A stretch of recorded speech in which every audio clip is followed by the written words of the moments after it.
All right, next group. Please head to the interview room. It was a group interview at a major corporation. I was so nervous up to the point where I decided to head home. But just then, my group was called. Sweat started to bead on my forehead. With a determined mind, I headed towards the interview room. Once the interview started, the questions were surprisingly normal. I was able to answer them well and thought I could make it. That's what I believed. But then, the gentleman on the far right, where did you get that burn on your forehead? I was singled out for a personal question, and it was about my appearance. I was so shocked that I froze. In these times, I never expected to be questioned about my appearance, and I was unsure whether to honestly answer everything. The other interviewers appeared visibly annoyed, their facial expressions suggesting a desire to reprimand, as if saying, "What an inappropriate question." After much contemplation, I finally spoke up. "My name is Ethan. My hobby is drawing." It's rare to find grown-ups whose hobby is drawing. Drawing has been my favorite since I was little. Ever since I can remember, I've been obsessed with drawing. Colorful crayons, a blank canvas. I found it irresistibly fun to color them as I pleased. When I started kindergarten, my play didn't change. "Hey Ethan, let's play outside, not in the room." Although my friends would invite me, I stubbornly refused to go outside, insisting, "I want to draw." Even the kindergarten teachers would ask, "Ethan, don't you want to play outside sometimes?" But I would resist, saying, "No, I want to draw," and ended up being the kid who rarely went outside, except for special events, and just kept drawing. My parents were worried because I showed no interest in playing outside, even after starting kindergarten. Kids are supposed to be playing outside energetically, right? My dad, concerned about me, often encouraged me to go outside, but I just really resisted. "Ethan, do you want to go shopping with Mom? You can pick out your favorite snacks." My mom tried various ways to get me out of the house, but I would say, "No, I'll stay home and draw while you're gone." And apparently, I was quite stubborn. Perhaps due to my continuous drawing since an early age, my artwork was quite advanced for a child, capturing features well. Whether drawing people or landscapes, it was clear who or what it was: a depiction of autumn leaves in the mountains, street trees, a clear sea, or even a lake. "Look, I drew this today." My friends were happy about it, and that made me happy. I said, showing my parents a drawing from kindergarten depicting everyone playing happily outside. Each friend's characteristics were captured, and their likely behaviors were clearly conveyed. Though my parents were initially worried, they started to think that if I loved it this much, it was okay. I continued drawing even as I entered elementary school. During recess, I would draw quietly by myself, finishing my artwork by the day's end to show it to my friends on the way home.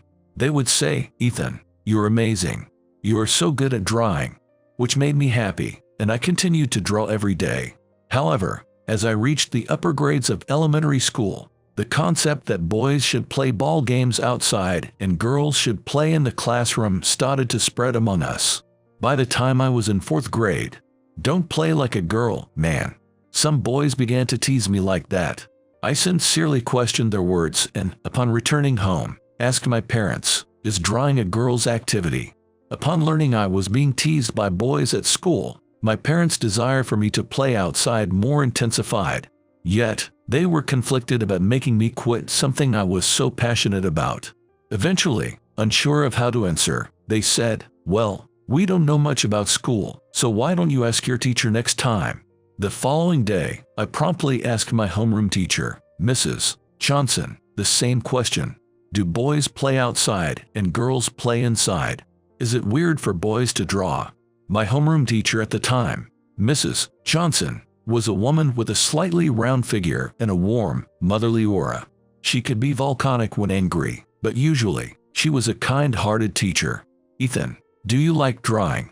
Mrs. Johnson gently countered my question with her own. I nodded vigorously, as if to say, "Of course." Seeing this, Mrs. Johnson smiled and said, "I see. Ethan loves drawing very much. Well, it's true that many boys play outside and girls play inside. But look over there," she said, pointing towards a boy who was reading. "There are boys who love books, and everyone has different interests. It's not bad for a boy to draw. Do what you love, okay? Don't worry if others say stop or that's weird." Do what you want to do. And if you feel sad or frustrated by what your friends say, come and talk to me again, Mrs. Johnson advised, patting my head with her large hand. Reassured by her words, as if responding to her advice to do what you love, I continued to draw every day. Despite still being called weird by some boys and girls for drawing, I continued without letting their words bother me. Even after Mrs. Johnson was no longer my homeroom teacher, I, having grown fond of her, regularly showed her my drawings. Among the many she saw, her favorite was a drawing I made in 5th grade during a Thanksgiving visit to my grandparents' house. It depicted my grandmother and grandfather preparing Thanksgiving dinner in the kitchen. Mrs. Johnson commented with a smile, "This big golden brown roasted turkey looks so delicious, it's making me hungry." After gazing intently at the drawing for a while, she seemed to ponder and then asked me, "How about we boldly enter this in a competition? I'll submit it for you." I happily agreed with her. Having only drawn for fun and never having them evaluated by professionals, I was excited and thrilled at the prospect of how professionals might judge my artwork. A few months later, Ethan, the results of the competition are in." Mrs. Johnson approached me, visibly excited. Heart pounding, I asked, "What's the result?" Mrs. Johnson, catching her breath, exclaimed, "You won 1st place. Congratulations. You really have a talent for drawing, Ethan." Overjoyed that my drawing had been officially recognized, I jumped for joy and rushed home to show my parents the certificate. My parents, amazed, said, "Ethan, this is incredible. You're really amazing," as they patted my head, and that night we had a special dinner celebration. After winning 1st place, no one ridiculed or doubted my drawings anymore. My parents even said, "Ethan's drawings are incredible. He can be a famous artist in the future." While I was happy with my parents' words of support, I was even more delighted by Mrs. Johnson's praise for my award-winning drawing. However, once I started middle school, I joined the soccer team. Although I had initially planned to join the art club, given my love for drawing, Mrs. Johnson advised me to try a sports club instead. My parents were visibly surprised to learn that I had joined a sports team. Mrs. Johnson said, "There's nothing wrong with thinking that we only live once, so we should do what we want. I suggest gaining a variety of experiences. It's important for you. It might even inspire your drawings." So, I decided to join a sports club, something I had never considered before. However, I didn't want to risk injuring my hands in a ball game. Given my passion for drawing, I chose a sport that was less likely to injure my hands, and ended up joining the soccer team. Even while busy with the team, I spent my free time drawing. By middle school, my skills had improved significantly compared to my elementary school days. In art class, the teacher even said, "Ethan, you could practically teach this class. I wonder why you're not in the art club. It would be great if our school allowed students to join multiple clubs." At every competition I entered, I almost always achieved excellent results, leading my teachers and classmates to say, "Ethan has a promising future." Then one day, while returning home with friends after practice, we noticed a strange smell. The air seemed unusual, and soon we realized it was thick with smoke. As we looked around, we saw smoke coming from a house. One of my friends muttered in shock, "Gee, a fire." Everything happened quickly after that. A window in the house shattered with a loud crack, and bright flames burst out. "Call the police." "No, the fire department." "What's the number?" My friend panicked. Our commotion drew adults from the neighborhood, and soon a crowd of onlookers gathered. Then I heard a voice cry out, "My daughter is inside." The voice belonged to a woman, surrounded by scattered vegetables and fruits. "Lady, don't get inside, you'll be caught in the fire too. The fire department will be here any minute." A woman nearby was trying to stop her from running into the flames.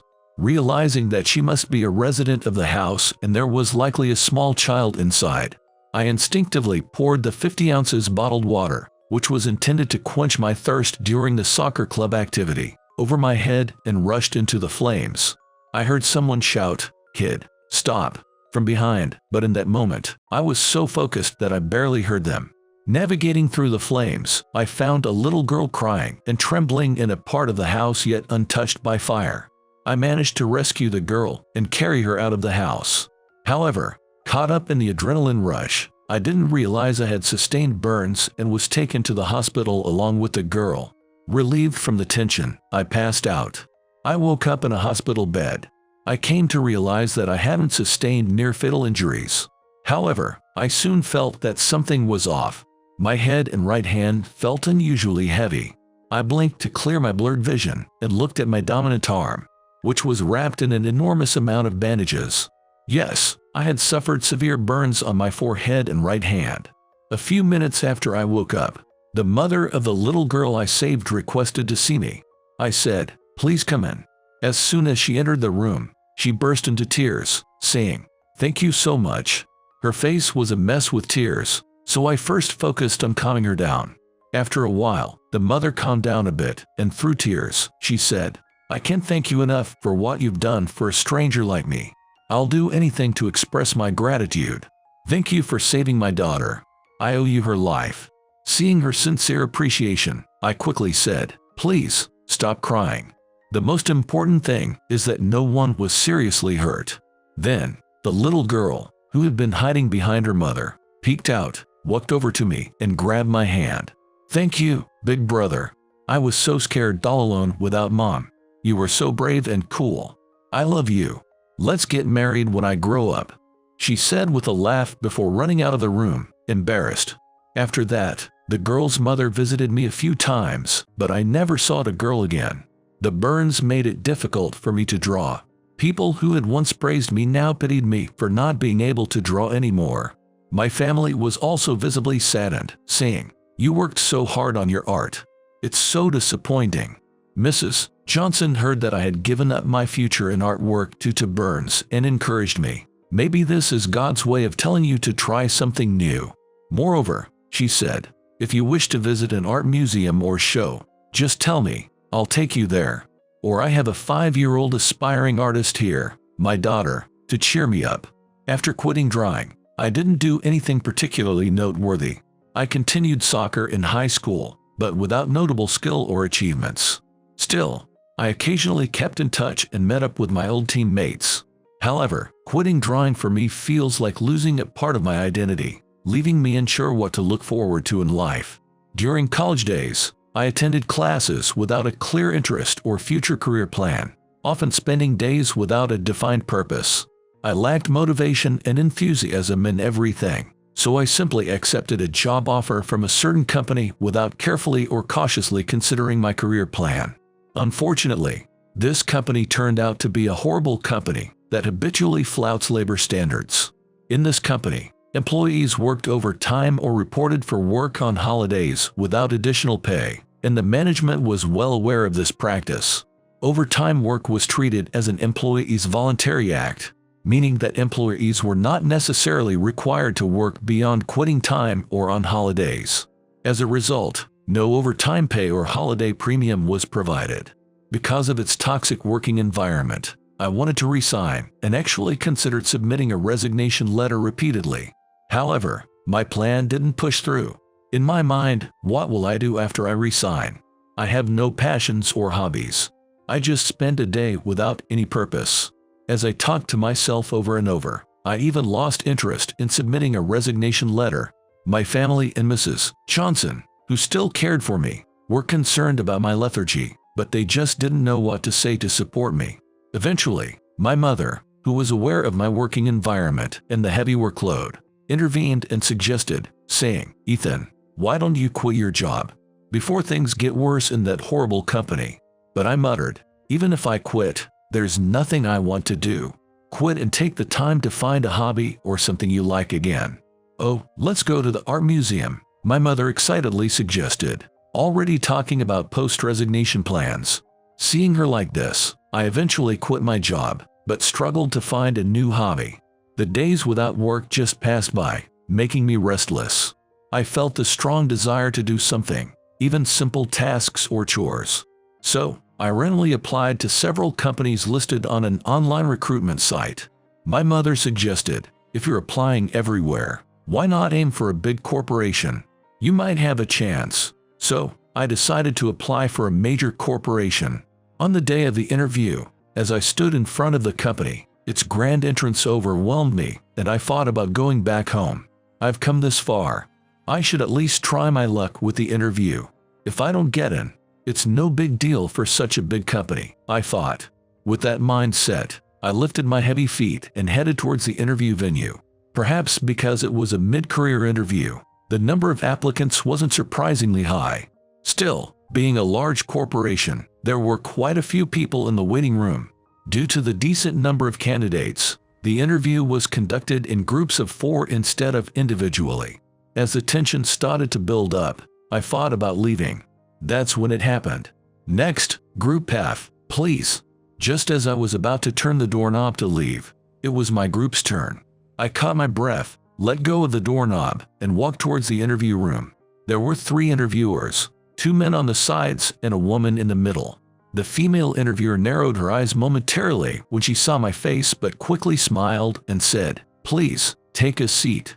The interview proceeded normally, and towards the latter half, the woman in the middle asked me, the gentleman on the far right, "Where did you get that burn on your forehead?" I hadn't expected to be asked about my appearance and was unsure whether it was okay to answer honestly.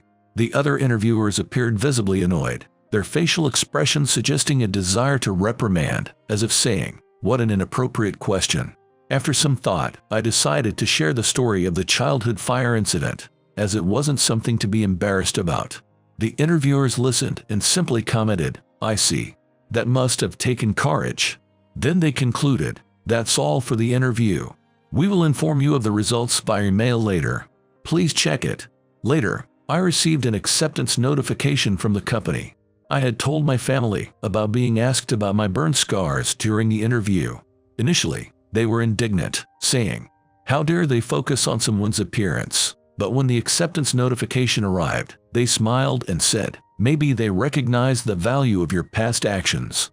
Mrs. Johnson was also surprised by my success at the major corporation and said, "I always knew you'd make it big someday," smiling proudly. A few days later, I attended a simple induction ceremony and am now living a busy but fulfilling life. During the time I was unemployed, I didn't manage to find a hobby. Even after reemployment, that remained the same. Still, working and interacting with various people has become a source of refreshment and enjoyment for me. I've found a new sense of ease, perhaps because of the change in environment from a horrible company to a normal one. As I began observing people, I realized that even though dozens are in my field of vision, not one is the same. Observing people became my new interest. I focused to my subject like what I used to do when drawing. It's funny, isn't it? I'm convinced that this ingrained artist's nature will stay with me for life. Time has passed since I started working.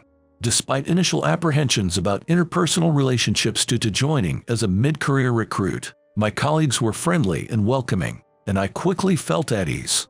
My ability to intensely focus, a skill I acquired while devoted to drawing alone, translated well into my work, earning me frequent praise from my superiors. After a while, I learned that the 3 interviewers from the mid-career interview were the department head, an HR staff, and the chief of the headquarters. The female interviewer seated in the middle turned out to be the chief of the headquarters, overseeing various branch operations. Particularly, this woman, Chief Emily, took good care of me. Though she appeared to be a few years younger than me, she was adept and efficient in her work. She can finish tasks at about 3 times the speed of others. "Chief, you work really fast," I casually remarked during small talk. She blushed and seemed almost shy as she replied, "Oh, do I? I'm just doing what's assigned to me." Maybe because of incidents like these, my colleagues teased me, saying, "Is there something going on with you and Chief Emily? She only seems to get shy when she talks to you, Ethan." I didn't recall doing anything special to Chief Emily, nor did we have any significant interactions. The only unusual thing was the odd question she asked during the interview. Then, one day, Chief Emily suddenly summoned me. Thinking I would be reprimanded for my mistake, I rushed to her office. Upon entering, she was unusually formal and apologetic. Noting her earnest demeanor, I asked why she had called me in. "Ethan, you might not remember, but the girl you saved from a fire when you were a student. That was actually me."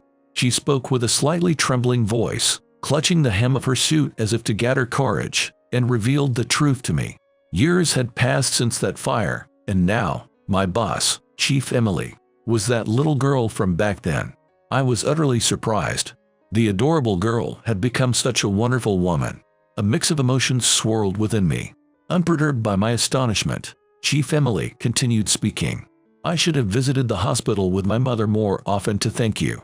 However, going there reminded me of the fire, and I was too scared. I couldn't visit you after the first day. I'm sorry for that. Seeing her so downcast, I hurriedly waved my hands and said, "It's okay. Don't worry about it. It wasn't a big burden to me. I'm just glad you're healthy and that we could meet again." Chief Emily sighed in relief and shared, "I worked hard to become a woman worthy of you. I thought my mom had your contact, so I planned to reach out when I felt confident enough to be your match. However, she said she didn't know your whereabouts, and I wondered how I could ever meet you. Then, out of the blue, you appeared in front of me, Ethan. What luck. When you walked in, I felt it was fate, but I wasn't sure if it was you. That's why I asked that inappropriate question." She kept talking, her face growing redder. Seeing Chief Emily's flushed and flustered state, and realizing my confusion, she cleared her throat, turned her back to me, and continued, "Ethan, do you still remember? Promise. No clues at all." I could only stare at her, wondering what she meant. "I've been working on myself with the hope of marrying you, Ethan," she said with a shy smile. Then it hit me. The words the little girl had said in the hospital. "We'll get married." I never thought she was serious. I couldn't help but laugh. Then I said, "Reuniting and jumping straight to marriage is a bit much. How about we start as friends first?" and offered a handshake to Chief Emily with a full smile. Chief Emily responded, "I might not be much, but I'm looking forward to it," and she firmly grasped my extended hand with both of hers. After this unexpected reunion, I faced a dilemma. Having faithfully reconnected with Chief Emily, I found myself drawn to her sincerity, and a few days later, we officially started dating. However, I had never been on a date, and, without any hobbies, I had no idea where to take her. This realization painfully highlighted my lack of experience. Chief Emily, on the other hand, seemed to know about many things. In winter, the air here gets so clear, and the snowflakes sparkle in the light. Let's go see it together when it gets cold. Or this restaurant is popular among celebrities. Look, you have to book in advance or you won't get her table. She would share her knowledge enthusiastically. All I could respond was, "That's interesting," which gradually made me feel miserable. Chief Emily would tell me how much she enjoyed our dates, how happy she was to walk with the person she admired. But I was filled with a sense of inadequacy and lacked confidence. What have I been doing with my life until now? I never thought I would struggle so much to escort her. I had none to seek advice from as well. That night, I was distressed and deep in thought. I spent days and weeks in self-questioning. The stark contrast between Chief Emily, who had admired me for so long and tirelessly worked on herself, and me having given up my beloved drawing due to burns, living aimlessly without finding any hobbies, was overwhelming. The reality of how one's determination could change one's life struck me. During this time, Mrs. Johnson paid a visit to my house. "My daughter has grown up, and we're thinking of moving to a bigger house. It'll be a bit far, so I won't be able to visit often. I wanted to say goodbye and leave you with something." She brought the painting I had won a gold medal for. "This is the painting you gave to me, saying it was your favorite. I've kept it, but I think it's time you have it back," she said, offering it to me. I couldn't bring myself to accept the painting because, having easily given up on what I loved, I didn't feel worthy of receiving it. Upon seeing my reaction, Mrs. Johnson cautiously asked, "Ethan, is something wrong?" I explained the challenges I was facing and desperately asked her, "What should I do?" Mrs. Johnson slowly closed her eyes, then opened them. "Listen, it's not about what you should do, but what you want to do. If you're stuck between two choices, I can advise, but I can't answer for the many paths in life," she said firmly. "It's time for you to choose your own path. Your special someone has made her choices and is moving forward. One thing I can tell you is that there's a huge difference between living aimlessly because you're alive and living because you want to live." With these final words of advice, Mrs. Johnson never visited my house again. I had just been drifting through life. I had neither recognized or appreciated the simple joy and happiness around me. nor the importance of people who cared for me. When the light on my path to painting was sniffed out, it felt like I had lost my reason to live. Yet, I never wanted to end my life's chapter. I admit I lived my life aimlessly, heading for nowhere. That's the difference between me and Chief Emily. I gazed at my dominant hand. The bases of my fingers were fused together due to the burn. Everyday life wasn't a problem, but performing the delicate task of translating my imagination onto a canvas was difficult. However, it is just difficult. It doesn't mean impossible. Anyway, Mrs. Johnson forcefully left behind the gold medal winning painting I had once given her. I scrutinized that painting again. It was beautiful and endearing. That's how I genuinely felt. It was a piece from my childhood, and whether I could create something like it now was uncertain. But still, before I knew it, I found myself calling Chief Emily. "What's up? It's rare for you to call me, Ethan." Her voice was a mix of surprise and happiness. "Let's go on a date, just the two of us. I'll plan everything. Let's meet at the art museum." I said it with the excitement of a young boy and a lively voice. I had started painting again. After work and on weekends, I attended an art class Mrs. Johnson had introduced me to.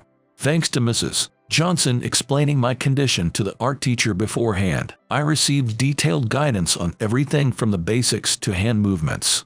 This led me not only to painting again, but also to visiting mountains, rivers, and seas for inspiration. And I started taking Chief Emily to various places with me. "Being with you, Ethan, brings so many discoveries and fun," Chief Emily would say, looking the cutest in the world. I began to feel a desire to become a man more worthy of her. Years later, "Ethan, I'm lonely." Chief Emily, no, Emily, leaned on me while slightly drunk. "Seriously, you are quite a show-off, Ethan. Even if you leave the company, make sure to drop by sometimes." My colleagues teased, watching us. Yes, I had decided to leave the company. I became more enthusiastic about attending the art classes. The possibility of becoming a famous artist is slim, but new students acknowledge my artistic skills. I guess my art teacher must have told Mrs. Johnson about my progress, because I recently received a call from her. "Ethan, I'm glad to know that you're doing well. I heard from your art class teacher that you seem to be giving advice to other students more than the teacher herself. Why don't you consider making that your job?" I was surprised by her unexpected suggestion and replied, "No way. I don't have the money or fame to start an art class, and I won't be able to attract any students." "It's not just about art classes, is it? Have you forgotten who I am?" Mrs. Johnson asked with a sly tone, as if posing a quiz. I got the answer. "The school's art teacher." Ding, ding, ding. "Correct. Ethan, it seems like you weren't very serious about college, but your parents had another plan for you. You just went along with getting credits and taking exams, as according their suggestion, right? Don't you remember that you have a teaching license? Art teacher positions are competitive, but you'll be fine. Believe in yourself." My heart was pounding. Me, an art teacher. My parents had always been thinking about me. Thanks to them, everything was in place. Filled with gratitude towards my parents, I immediately took action. When Ethan told me he wanted to quit his job, I really didn't know what to do. But I couldn't say no, because when he said he wanted to be an art teacher, there was a sparkle in Ethan's eyes. I saw it. "Oh, I'm going to miss him from tomorrow." Time rewound to a drinking session. Emily, having consumed alcohol more than usual, clung to me. I still couldn't say I was worthy of her. That's why, now that I've found my purpose in life, I plan to embark on this new path, to become a more confident person who can protect her. To live isn't just about passing each day. It's about finding a purpose, a reason that becomes your passion for living. I realized it's not merely about living, but about how you spend each day, both to live and to survive.